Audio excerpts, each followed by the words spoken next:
Hi everyone. चलो आज बाकी यूट्यूबर्स की तरह शुरुआत करते हैं। नमस्ते, सत श्री अकाल, आदाब, केम छो, वड़कम। इंटरेस्टिंग है ना? थोड़ा मुझे थोड़ा बोरिंग लगता है बट वीडियो थोड़ी डिफरेंट है तो मैंने सोचा आज इंट्रो भी थोड़ा सा डिफरेंट होना चाहिए। अच्छा, वीडियो डिफरेंट क्यों है? डिफरेंट इसलिए बिकॉज आज मैं शेयर करूंगी अपनी weight loss journey and plus how I became a yoga teacher. It was never my plan to become a yoga teacher but कुछ चीज़ें ना आपकी डेस्टिनी में लिखी होती हैं जो आप कभी प्लान नहीं करते हो बट आ जाती हैं आपके सामने और आप उनको हैप्पीली एक्सेप्ट भी करते हो, जो मैंने भी किया। अच्छा, कहानी शुरू करते हैं।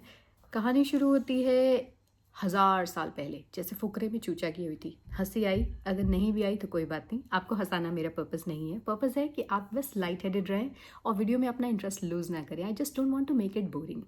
मेरा पर्पस सिर्फ इतना है, जो मैं मैसेज देना चाहती हूँ वीडियो के एंड में, वो मोटिवेशन, वो इंस्पिरेशन अगर किसी एक को भी मिलती है तो I think it's worth making. So let's start without wasting any further time. कहानी जैसा मैंने बोला कि बहुत पहले शुरू होती है, यानी कि क्लोज टू 2005 मैंने पास माई स्कूल। ऑब्वियसली आप स्कूल पास करते हो तो यूनिवर्सिटीज़ में जाते हो। I took admission for BHMS। I am sure India में काफ़ी लोगों को पता होगा और जिनको नहीं पता उन्हें मैं बता देती हूँ। BHMS stands for bachelor in homeopathic medicine and surgery, which is a 5.5 years course, and I took admission in Delhi Nehru Homeopathic Medical College, defence colony, south Delhi. क्योंकि मैं दिल्ली में रहती थी तो मैंने दिल्ली से किया। जब तक स्कूल में थी ना, चीज़ें मेरे लिए बहुत अच्छी थी, बहुत इजी थी, क्योंकि स्कूल वॉकिंग डिस्टेंस पर था और उसमें भी कभी कभी पापा ड्रॉप कर देते थे, पिक भी कर लेते थे। तो चीज़ें बहुत इजी थी, बहुत हैपनिंग थी, सब कुछ बहुत कन्वीनियंट था, एक्सेसिबल था। तो बाहर की दुनिया इतनी एक्सप्लोर ही नहीं की थी। जो फ्रेंड्स थे ऑब्वियसली वो भी सब पास पास ही रहते थे, तो कभी वो कम्यूट करना, बाहर जाना, चीज़ों को देखना, पब्लिक ट्रांसपोर्ट कभी नहीं देखा था। अच्छा, कॉलेज में जाने के बाद क्या हुआ कि पहले पब्लिक ट्रांसपोर्ट में धक्के खाने सीखे। बहुत बड़ा टास्क नहीं था, 2-3 महीने में आदत पड़ गई थी उसकी। ऑब्वियसली सब करते हैं, कोई रॉकेट साइंस थोड़ी ना है जो मैंने करके दिखा दिया। तो आदत पड़ गई, कभी कभी 2 बसेस से आना, कभी कभी 3 बसेस भी होती थी।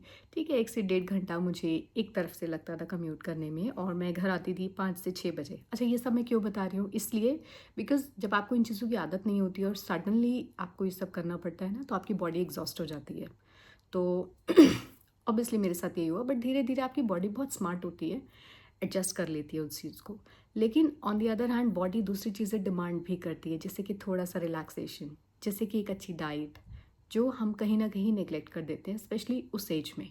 और जिस वक्त की मैं बात कर रही हूँ तब उतनी अवेयरनेस भी नहीं थी। आज हम इन चीज़ों को लेकर बहुत अवेयर हैं। पेरेंट्स भी अपने बच्चों को गाइड कर सकते हैं और बच्चों को भी पता है कि किस तरीके से अपने आप को एक्सप्रेस करना है। उस वक्त नहीं था ये सब। तो हुआ यही कि ऑब्वियसली मैं एग्जॉस्ट हो जाती थी। और दूसरी एक और जो सिचुएशन थी ना, जो विजिबली नहीं होती, जो किसी को दिखती ही नहीं है। वाई? बिकॉज अगेन हम कह ही नहीं पाते हैं और मैं भी नहीं कह पाई। मैंने कभी ये चीज़ें डिस्कस नहीं की है, लेकिन मैं आज करूँगी। क्यों मैंने डिस्कस नहीं की? बिकॉज मुझे लगा कि ये नॉर्मल है, ये सबके साथ होता है। बट आई थिंक सबके साथ नहीं होता। और अगर मैक्सिमम लोगों के साथ होता भी है तो आई थिंक उनको बोलना चाहिए, जो गलती मैंने की और लोगों को नहीं करना चाहिए। और यही पर्पस है इस वीडियो को बनाने का। तो हुआ क्या कि मुझे कोई झिझक नहीं है ये सब बताने में कि मेरी स्कूलिंग एक गवर्नमेंट एडेड स्कूल से हुई है। और जिस कॉलेज में मैं थी, जो मेरे साथ वहाँ पे स्टूडेंट्स थे, जो मेरे फेलो स्टूडेंट्स थे, वो सब लोग प्राइवेट स्कूल से बिलोंग करते थे, एक अलग बैकग्राउंड से आते थे। उनका उठना बैठना एक अलग कल्चर से वो लोग बिलोंग करते थे। तो मेरे लिए डायलेमा था 2 चीज़ों में अपने आप को कोप करना। एक वो जो मैं अब तक फॉलो करती आई थी और एक वो जो मैं अब फेस कर रही थी। जब तक कॉलेज में थे, लेक्चर्स अटेंड कर रहे थे, चीज़ें बहुत ईजी थी। फ्रेंड्स बनाने में भी मुझे बहुत वक्त नहीं लगा, 1.5 से 2 महीने में I had a good circle. Problem शुरू होती थी when you step out of the college, because फिर उन फ्रेंड्स की, उनके डिमांड्स अलग होते थे, उनके एक्सपेक्टेशंस मुझसे अलग होते थे। जैसे कि ट्रिप्स पे जाना, मूवी पे जाना, बाहर घूमना। मैं झूठ नहीं बोलूँगी, मैं 1-2 बार गई भी उनके साथ, मार्केट गए, शॉपिंग की। बट समहाउ मैं जेल नहीं कर पा रही थी, बिकॉज उस स्पीड को, उस फ्रीक्वेंसी को मैच करना मेरे लिए पॉसिबल नहीं था। और इसलिए पॉसिबल नहीं था क्योंकि मैंने वो सब कभी नहीं देखा था। आज मैं इस पोजीशन में हूँ कि मैं बता सकती हूँ क्या सही और क्या गलत। और सच कहूँ तो कुछ भी गलत नहीं था, सिर्फ चीज़ें अलग थी। या तो मैं उन चीज़ों के लिए नहीं बनी थी या फिर वो चीज़ें मेरे लिए नहीं बनी थी। और समहाउ वो इतना प्रेशर बिल्ड हो रहा था, शायद उसकी वजह से मैं अपनी एजुकेशन के साथ बहुत ज़्यादा जस्टिस भी नहीं कर पाई। मैं ऑब्वियसली मैं I was a good student, मैं अच्छा कर रही थी, बट अगर ये सब चीज़ें नहीं होती तो शायद मैं और बेटर कर सकती थी। तो फ्रेंड्स बन तो गए, बट क्योंकि मैं बहुत ज़्यादा टाइम उनके साथ नहीं स्पेंड करती थी, आफ्टर कॉलेज में इतनी ज़्यादा फ़ोन पे बात नहीं करती थी, तो ग्रुप में जो सब कुछ चल रहा होता था वो मुझे पता ही नहीं होता था। Obviously you feel left out, बुरा लगता है, मुझे भी लगता था। बट प्रॉब्लम ये थी कि मैं किसी से नहीं कह पाती थी। तो आप फिज़िकली एग्जॉस्ट हो रहे हो, आप अच्छी डाइट भी नहीं ले रहे हो बिकॉज़ आपका ध्यान ही नहीं है उस तरफ। ऑब्वियसली एक मेंटल प्रेशर है बिकॉज़ आपको पढ़ना है, मेडिकल की पढ़ाई इतनी ईज़ी नहीं होती। और उसके बाद ये प्रेशर, ये डायलेमा, 2 चीज़ों के बीच में आप बैलेंस करने की कोशिश कर रहे हो और आप खुलकर किसी से भी कुछ नहीं कह पा रहे हो, है ना? तो बहुत मुश्किल था उसमें एडजस्ट करना अपने आप को। और ओवर द टाइम ये अभी छोटी छोटी चीज़ें लग रही हैं कि ये क्या शेयर कर रही है, ये तो बहुत नॉर्मल है, बहुत बच्चों के साथ होता है ना? तो इसमें क्या नया है? आई नो कुछ नया नहीं है, बट जब ये छोटी छोटी चीज़ें बिल्डअप हो जाती है ना, ये पाइलअप होके कलेक्टिवली इतनी ज़्यादा हो जाती हैं कि इन्हें अपने आप में समाना मुश्किल हो जाता है। तो ऑब्वियसली वो स्ट्रेस दिखता है आपके चेहरे पर। तो एक टाइम ऐसा भी आया जब मैं अंडर वेट लगने लगी थी, बट आई वॉज हैप्पी क्योंकि मेरा वज़न कम था। अब क्यों हैप्पी थी, उसके पीछे एक और स्टोरी है। तो लेट्स गो टू 2000 साल पहले। मजाक कर रही हूँ, 2000 साल पहले नहीं, जब मैं छोटी थी। So I was a chubby child. So specially girls के साथ क्या होता है ना, जब वो थोड़ा सा बड़ी होती हैं, जब मैं 8-9 साल की हुई तो I was a chubby child. और उस वक्त में मुझे समझ नहीं थी कि मैं चबी हूँ क्या हूँ। मुझे बस ये समझ में आता था कि बाकी बच्चों की तरह मुझे कुछ ड्रेसेस फिट नहीं आते हैं और मैं उनसे तंदुरुस्त दिखती हूँ, बस इतना ही समझ आता था, इससे ज़्यादा नहीं। बट समझ आपको पता है कब आता है, जब छीटाकशी कमेंट्स शुरू होते हैं। और वो कोई बाहर वाले नहीं करते हैं, इट स्टार्ट्स फ्रॉम जो लोग आपके आसपास हैं, इनफैक्ट जो बहुत पास है। बस फ़र्क इतना है कि कुछ लोग डायरेक्टली बोलते हैं और कुछ इनडायरेक्ट बोलते हैं। लेकिन आपको सब समझ आता है और मुझे भी आता था। बट एक एज पर समझ आना शुरू होता है। तो हाँ, when I hit my teen age, मुझे भी चीज़ें समझ आने लगी थी कि मुझे वेट लूज़ करने की ज़रूरत है। और खुल के मैं नहीं कह पाती थी, ना अपने पेरेंट्स से ना किसी और से, कि मुझे वज़न कम करना है और मुझे क्या करना चाहिए। ऐसा भी नहीं था कि मैं बहुत ज़्यादा ओबीज़ थी, बट हाँ, मेरा वेट थोड़ा ज़्यादा था। और लोगों को कमेंट्स करने में कोई झिझक नहीं होती थी, वो कुछ भी बोलते थे कि इसको डाइटिंग कराओ, इसका कैसे गुजारा होगा, लड़की है, बहुत मुश्किल हो जाएगा। एंड देन $1 मिलियन कमेंट, शादी में बहुत दिक्कत होगी, ये भी बहुत इंपॉर्टेंट होता था। तो ऑब्वियसली आप उन दिनों अवेयरनेस इतनी नहीं थी, एज आई मैंशन। ओनली एक ही ज़रिया था मेरे पास कि मैं अपनी डाइट कम कर दूँ। और समझ नहीं थी कि क्या कम करना है, क्या छोड़ना है। तो मैंने अपनी डाइट धीरे धीरे कम कर दी। और एक टाइम ऐसा आया जब आपकी मेरी एपेटाइट जो थी वो नेचुरली बहुत कम हो गई और मैं बहुत कम खाने लगी। तो फिर धीरे धीरे 9th-10th में जब मैं 9th-10th क्लास में थी तो वज़न कम होना शुरू भी हुआ। उसके बाद कभी बढ़ा भी नहीं। और फिर 12th तक आते आते एक स्टेबल वेट था। और फिर कॉलेज लाइफ में क्या हुआ वो सब मैं आपको बता ही रही हूँ। सो जो कॉलेज में हो रहा था दैट वाज एन एग्ग्रेवेटिंग फैक्टर, कि मैं अपनी डाइट ख़राब कर चुकी थी। आज मुझे गिल्ट होता है कि शायद मैंने अपने शरीर के साथ, अपनी बॉडी के साथ, माइंड के साथ बहुत ज़्यादती की है, जो मुझे नहीं करनी चाहिए थी, क्योंकि मुझे समझ ही नहीं थी। मैंने वो सब नासमझी में किया है। बट लाइफ में gave me a chance to improve.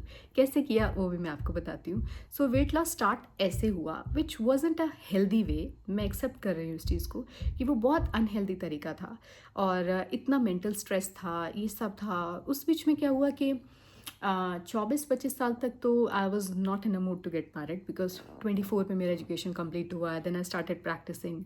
और मेरे घर में भी ये सब डिस्कशन नहीं होता था। बट व्हेन आई हिट 25, उसके बाद ये एक हॉट टॉपिक बन चुका था कि now she should get married, now she should get married. Her social gathering का ना ये एक गंभीर मुद्दा होता था। और ऐसा टाइम भी आया था जब मुझे इन गैदरिंग से डर लगने लगा था।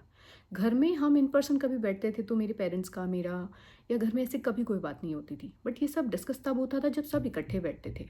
और मुझे फिर डर लगने लगा था सबके बीच में बैठते हुए, बिकॉज मुझे लगता था कि यही एक टॉपिक है बात करने को, इसी बारे में बात करनी है। और वो इतना स्ट्रेस भरा माहौल होता था जिससे मैं बचने की कोशिश करती थी। मैं ये सब चीज़ें कभी नहीं शेयर करती थी किसी से भी। लेकिन हाँ, मुझे बहुत ख़राब लगता था, बिकॉज मुझे ऐसा लगता था कि मतलब ऐसा क्या गलत हो गया है। और ऐसा भी नहीं था कि मेरी शादी बहुत लेट हुई थी। I was 26+ when I got fixed. और आई एम फॉर्चुनेट इनफ कि शायद मैं खुद से भी, अपनी पसंद से भी शादी करती तो अपने लिए ऐसा पार्टनर नहीं ढूंढ सकती थी जैसे मेरे पेरेंट्स ने मेरे लिए ढूंढा। I am lucky to have him. तो अब मेरी शादी हुई। फिर उसके बाद दूसरा चैलेंज शुरू हुआ। Because I conceived at a very early age after my wedding. तो अब नई फैमिली में एडजस्ट करना, ऑब्वियसली सबको अपनी जैसी फैमिली नहीं मिलती। कुछ चीज़ें हर फैमिली में अलग होती हैं, जो मेरे साथ भी हुआ। कुछ नया नहीं था, मुझे भी पता है। बट प्रॉब्लम क्या थी, I was pregnant at the same time. तो मैं स्ट्रगल कर रही थी उन चेंजेस से जो फिज़िकली मेरे सामने हो रहे थे। घर में आसपास रहना, खाना पीना, उठना, सब कुछ बहुत डिफरेंट था। और दूसरा वो था जो मेरे खुद के अंदर चल रहा था। तो ये एक द्वंद्व था मेरे लिए कि मैं अपनी बॉडी के चेंजेस से लड़ूं या जो मेरे आसपास हो रहा है उन डाइटरी हैबिट्स को चेंज करूं, मैं क्या करूं। और फिर से ऑब्वियसली आपका वज़न बढ़ना शुरू हो जाता है, बहुत सारे चेंजेस होते हैं, अलग अलग डिज़ायर्स होती हैं, एवर्जन्स होते हैं। खैर निकल गया वो time. I had my first daughter और उसके कुछ टाइम के बाद मेरे हस्बैंड की जॉब की वजह से आई रीलोकेटेड टू यूके। मैं यूके आ गई और उसके बाद आया एक और डार्क फेज भी नहीं कहूँगी, but I would definitely call it a hard time. Because UK में आने के बाद छोटी बेटी, शी वॉज जस्ट 10 months, मेरी बेटी मेरे साथ थी। और ऑब्वियसली आई नेवर एक्सपेक्टेड कि मैं कभी भी हाउसवाइफ बन के घर में रहूँगी।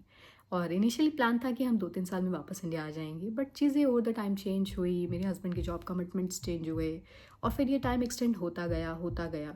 बट मैं अंडर स्ट्रेस आ रही थी, इसलिए बिकॉज मैं क्या करूँ, मेरे पास जॉब नहीं है, मेरे पास काम नहीं है, मैं बाहर नहीं जा सकती काम के लिए और मैं घर में रेस्ट्रिक्ट होकर रह गई थी। और वो इतना ज़्यादा स्ट्रेस था मेरे लिए, वो एक आइडेंटिटी क्राइसिस था कि मैं क्या करूँ। मैं एजुकेटेड हूँ बट यहाँ के मैं कुछ नहीं कर सकती हूँ यहाँ, व्हाट शुड आई डू। और फिर से वो स्ट्रेस कि आपको वेट लूज़ करना है और आपको करेक्ट तरीका नहीं पता है, आपके पास गाइडेंस नहीं है, आप खुल के बोल भी नहीं सकते हो बिकॉज शादी को तब बहुत टाइम नहीं हुआ था। आज मेरे और मेरे हस्बैंड के बीच में वो रिलेशन है कि चाहे कोई सर्कमस्टांस हो, चाहे किसी पर्सन या जगह से रिलेटेड बात हो, तो मैं खुल के उनको कह सकती हूँ बिना ये सोचे कि वो मुझे जज करेंगे। बिकॉज मुझे पता है he will not and he will never, वो कभी मुझे जज नहीं करेंगे। मैं खुल के अपने आप को एक्सप्रेस कर सकती हूँ। बट तब चीज़ें अलग थी, मैं नहीं कह सकती थी। ऑब्वियसली मैं ये ज़रूर बोलती थी कि मुझे बाहर निकलना है, मुझे काम करना है, मुझे काम करना है। बट वक्त लगा उस सब में। लेकिन फिर वो चीज़ें मुझ पर इतनी हावी हो चुकी थी कि वो स्ट्रेस, वो ठीक से डाइट ना लेना, ठीक से ना सोना, वो सब दिखता था चेहरे पर, स्किन पर, डार्क सर्कल्स। ऑब्वियसली वो तो बिल्कुल कॉमन साइन है डार्क सर्कल होना, बट अदर देन दैट बहुत चीज़ें थी बॉडी में जो मैं एक्सपीरियंस कर पा रही थी। वो बार बार हेडेक होना, वो माइग्रेन होना। फिर एक दिन ऐसे मुझे रैंडमली ख्याल आया, मैं अपने टीन से योगा करती थी बट बहुत रिलीजियसली नहीं। तो फिर मुझे लगा I should get regular with it. फिर मैंने रेगुलर योगा करना शुरू किया। फिर मैंने ट्रेनिंग ली, सोचा कि मैं योगा टीचर ट्रेनिंग कर लेती हूँ और अगर मैं हफ्ते में 1-2 क्लासेस के लिए भी बाहर निकलती हूँ तो आई शुड फील गुड, मुझे अच्छा लगेगा और मुझे बाहर निकलने का मौका मिलेगा। और मेरे हस्बैंड ने मेरा सपोर्ट किया। मैंने 1 साल का कोर्स किया, यहाँ से ट्रेनिंग ली और फिर सिखाना शुरू किया।